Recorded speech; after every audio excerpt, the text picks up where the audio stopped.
নমস্কার বন্ধুরা, সোমাস কিচেন ডায়েরিতে স্বাগত। আজকের রেসিপি হলো পোস্ত পাবদা। আজকের উপকরণ হলো আমি পাবদা মাছ ধুয়ে পরিষ্কার করে রেখেছি। লাগছে 1 চামচ নুন, হাফ চামচ কাশ্মীরি লঙ্কার গুঁড়ো, 1 চামচ কালো জিরে, 1 চামচ হলুদ, আর লাগছে 2 চামচ পোস্ত, 7টা কাঁচা লঙ্কা, 4 কোয়া রসুন, আর সর্ষের তেল আর ধনে পাতা। প্রথমেই আমি পাবদা মাছে হলুদ দিয়ে দিয়েছি, এরপরে নুন দেব। তারপরেই আমি একটু সর্ষের তেল উপর থেকে পাবদা মাছে দিয়ে দিচ্ছি। ভালো করে মেখে আমি হালকা করে ভেজে নেব। আমার পাবদা মাছগুলো ভাজা হয়ে গেছে হালকা করে। আমি এখন কালো জিরেটা ওই তেলেই ফোড়ন দিয়ে দিচ্ছি। কালো জিরেটা হালকা করে তেলে নাড়িয়ে নিলাম। এরপরে আমি একটা গোটা পেঁয়াজ কেটে রেখেছিলাম, সেই পেঁয়াজটা কুচি করে আমি দিয়ে দিচ্ছি। হালকা পেঁয়াজটা ভাজা হলেই আঁচটা জুড়ে দিয়ে দিয়েছি। তারপরে আমি পোস্ত বাটাটা দিয়ে দেবো। আমার পেঁয়াজটা ভাজা হয়ে গেছে, এখন আঁচটা আমি একটু সিম করে দিলাম।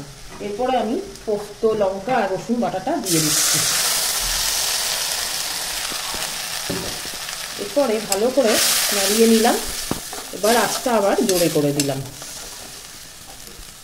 এবার পোস্তর মধ্যে আমি হলুদ, নুন, কাশ্মীরি লঙ্কার গুঁড়োটা একসাথেই দিয়ে দিচ্ছি। খুব তাড়াতাড়ি হয়ে যায় এই রান্নাটা। এবার ভালো করে 5 মিনিট আমি পোস্তটা একটু কষে নেব। আমার 5 মিনিট হয়েছে, এটা কষা হয়ে গেছে পোস্তটা ভালো করে। এরপরে আমি জল দিয়ে দিচ্ছি। জলটা খুব বেশি দেবো না, একটু ফুটে উঠলেই আমি মাছগুলো ছেড়ে দেবো। ঝোলটা এখন ফুটে উঠেছে, আমি আঁচটা সিম করে মাছগুলো এক এক করে দিয়ে দেবো।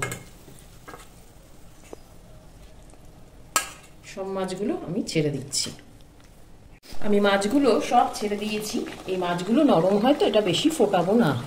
এবার আমি ধনে পাতাটা উপর থেকে দিয়ে দিচ্ছি। তারপরে 4টে লঙ্কাও দিয়ে দিচ্ছি। আর কিরকম ঝাল খেতে লাগবে নিয়ে নেবে। এরপরে আমি একটু উপর থেকে কাঁচা সর্ষের তেল ছড়িয়ে দিচ্ছি। আমি এটা 2 মিনিট রেখে নামিয়ে নেব। আমার 2 মিনিট হয়ে গেছে। এবার আমি গ্যাসের ওভেনটা অফ করে দিচ্ছি। আমার কমপ্লিট। আমার পোস্ত দিয়ে পাবদা রেডি। যদি এই রেসিপিটা ভালো লেগে থাকে তাহলে একটা লাইক, শেয়ার আর সাবস্ক্রাইব করবেন, আর বেল আইকনটা প্রেস করতে ভুলবেন না।